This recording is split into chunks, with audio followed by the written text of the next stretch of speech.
Assalamu alaikum asxaabta selaya mala fiican yahay.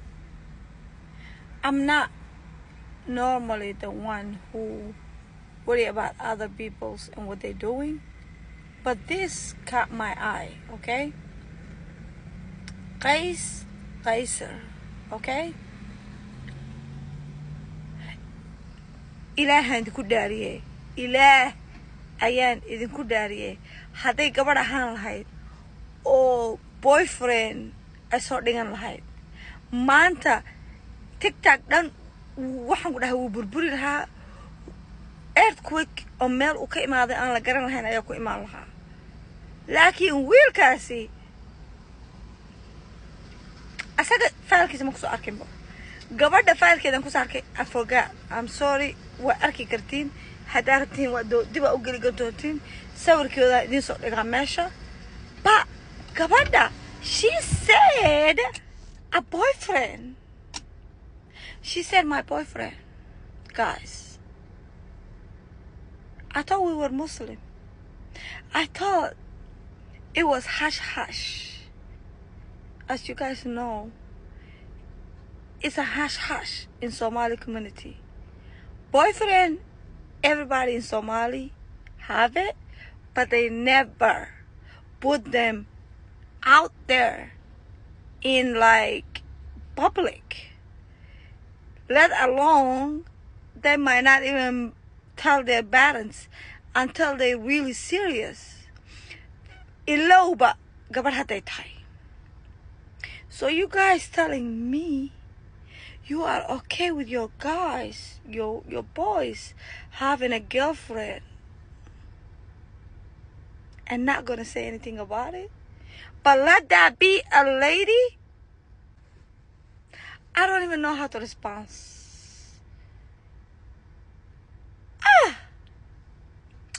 Wala jir.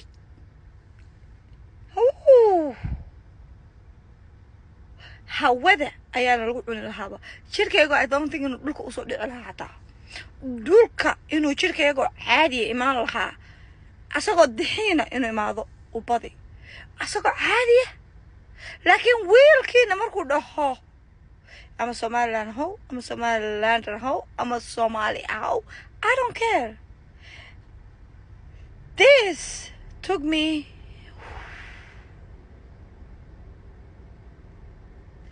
okay, so I know where you guys at.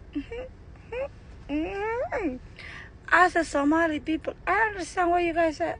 So a boyfriend or a girlfriend, you got like we can't put a boyfriend, but like the lady say a boyfriend. That's why I'm saying what I said. But basically it's like, so you put your girlfriend out front. You will admit. I don't want to think about what I'm thinking in my head, but I already know. Hara. As a lady, as a girls, you never want us to say anything like that. And when we say, you're like, oh, you said that? What do you mean? Maxaa uga jeedaa? Xaggaa waxaan ka keentay dhaqan xumada. Wariyaa wiilashii soo ceshada. Naaga cadaanka ayagoo wato oo dhinacyada ku wato oo ay ku sheegayaan banaagi cadaanka ahaa ay ku leeyihiin we're not a husband and a wife. Ani husbandkayga anigoo wato gacanta ku wato ayaaba aniga lay maagayaaba see husbandkaaga adigu egtisan xariis leh leeyahay.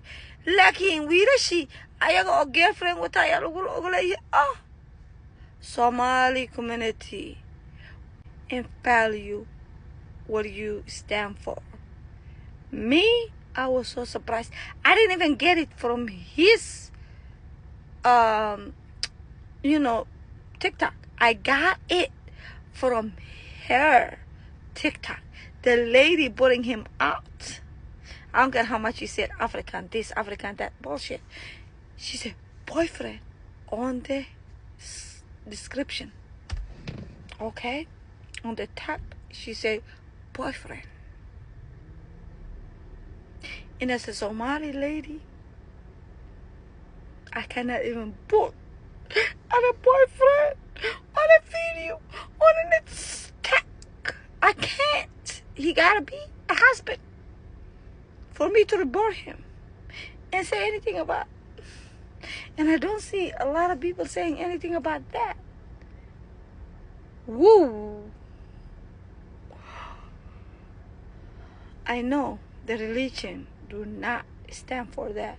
But as a culture, shame on you. Shame on you. That's all I'm going to say. Bye. Love you. Mwah.